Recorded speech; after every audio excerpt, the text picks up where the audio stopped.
দেখেন কতটা তৃপ্তি সহকারে খাচ্ছে। আসসালামু আলাইকুম। আপনারা হয়তো জানেন আমরা গরুর সঙ্গে ছাগল পালি। আমি তো ছাগল পালা শুরু করছি শখের বসে আর কি। তো ছাগল পালনে আমাদের খরচ নেই বললেই চলে। কারণটা হলো আমাদের বাসায় প্রচুর পরিমাণে ঘাস আছে। কারণ আমরা যে দেখেন নেপিয়ার ঘাস চাষ করি, এবং এই নেপিয়ার ঘাসের মধ্যে মানে নিচের অংশে কিন্তু এই যে প্রচুর এই দেশি ঘাসগুলো হয়, এগুলো আমি যখন উঠাচ্ছি এই যে এগুলা, এই যে দুবলা ঘাস, এগুলা ঘাস কিন্তু ওদের খুব প্রিয়, খুব আরাম করে খাবে। মানে এত পছন্দ ছাগলের দুবলা ঘাস বলার মতো না। আমি আপনাদের দেখাবো যে ওদের কতটা পছন্দ। মানে দিলে একদম মানে সবগুলো একসঙ্গে মুখে ঢুকাই দিয়ে খাবে এমন একটা অবস্থা।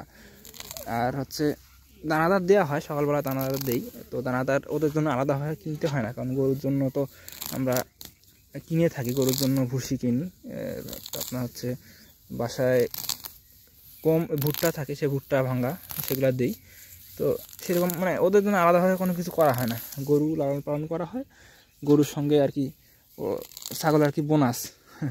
কারণ ওদের জন্য মানে আলাদাভাবে কোনো খরচ নেই বললেই চলে, এই ঘাস দিলেই হয়। কারণ গরু ছাগলের উত্তম খাবার হলো ঘাস। হ্যাঁ, গরু ছাগল ঘাস খাবে, এটাই হচ্ছে নিয়ম।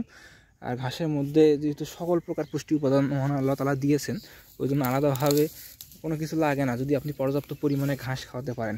কারণ আপনি যদি দেখেন হরিণের কথা চিন্তা করেন, হরিণ তো ঘাস লতা পাতা খেয়ে বেঁচে থাকে, তারপর ওদের শরীর এত নাদুস কী হবে?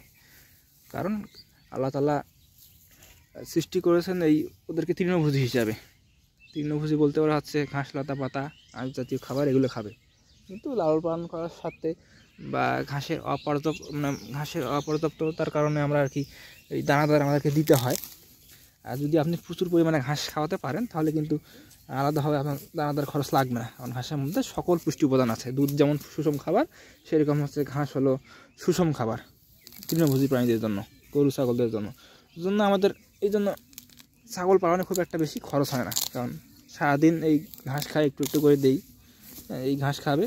সকালবেলা দানাদার দেওয়া হয় আপনার ছানির সঙ্গে একটু ভুসিটা দেওয়া হয়, আর ভুট্টা ভাঙ্গা, আর দুপুরবেলা আরেকবার একটু দানাদার দেওয়া হয়, মানে পানি খাওয়ানোর জন্য একটু চোপড় দিব, গমের ভুসি যেটা, আর একটু গম ভাঙ্গা দিব, দিয়ে পানি দিয়ে দেব। দেখেন কতটা তৃপ্তি সহকারে খাচ্ছে। এই যে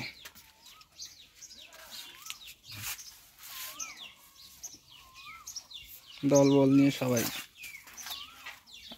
তৃপ্তি সহকারে খাচ্ছে। দেখেন মনে হয় একবারে সব মুখে ঢুকে দিবে।